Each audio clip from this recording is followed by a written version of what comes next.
Alors je me suis posé des questions parce que j'ai vu des boîtes.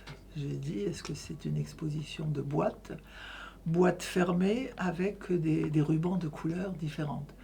Et je me dis, est-ce que ces boîtes vont s'ouvrir à un moment? Est-ce qu'on en saura plus sur le contenu des boîtes? Et puis il y avait ce grand rideau noir avec de la couleur, avec des choses qui étaient suspendues. Oui, parce qu'il y a aussi la notion d'avancée. Et c'est vrai que à chaque fois, on se demande, mais est-ce qu'il faut avancer? Petit côté, je dis pas labyrinthe, mais on se demande, bon, est-ce qu'on va pas casser quelque chose? Il y a plusieurs étapes, hein, une ou deux, voilà, avec les... Ouais, il y a un côté théâtral. Ah, ça incite à avancer, en fait, là. Parce qu'en fait, la partie sombre n'a pas trop envie de s'attarder. Il n'y a pas énormément d'éléments biologiques, je dirais. C'est plus, en fait, des carrés, des cubes, des polyèdres, des fils. Et là, derrière, il y avait des boîtes ouvertes, il y avait plein de matériaux différents. Mais en même temps, c'est très coloré. Les boîtes étaient déployées avec une foule de matériaux totalement différents. Il y avait du volume, il y avait des choses suspendues, il y avait des plantes, il y avait des choses insolites. En même temps, j'aurais eu envie d'y toucher, mais je n'osais pas. J'avais peur de déconstruire quelque chose qui avait été élaboré, pensé. Sur les boîtes, j'ai vu que le tissu est toujours différent.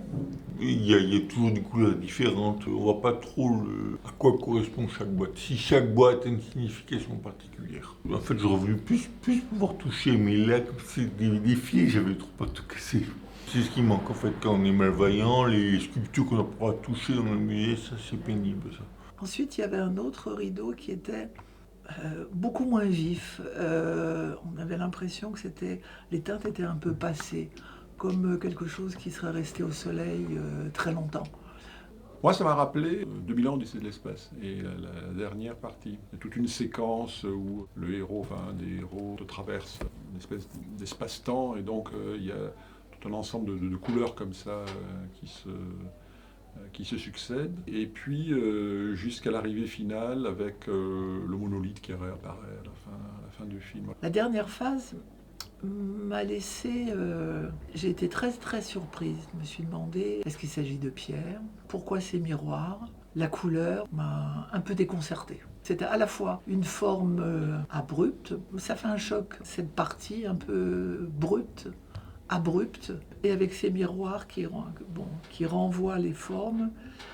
Je dirais c'est quelque part le rappel peut-être qu'au niveau peut-être atomique et même subatomique, l'humain finalement est quand même, au final on est quand même d'une certaine façon relié à l'univers dans sa dimension la plus matérielle, à la roche en quelque sorte. Et un petit peu, je me suis presque senti un petit peu isolé, un peu comme finalement à la fin de 2001 de l'espace. Voilà, donc c'est en ce sens-là, Humana, c'est aussi le retour à l'humus et le renvoi à soi-même. Ce n'est que quand on arrive là-bas qu'on comprend la finalité, la continuité de l'œuvre en fait. On part de quelque chose d'encombré voilà, vers la lumière. En fait, on se débarrasse de tous ces problèmes et puis on arrive au ça, on le ressent bien quand même. C'est pas hermétique en quelque sorte. On comprend vraiment, mais une fois qu'on a fini, par quoi on est passé en fait. Ça c'est. J'aurais eu envie de continuer le parcours.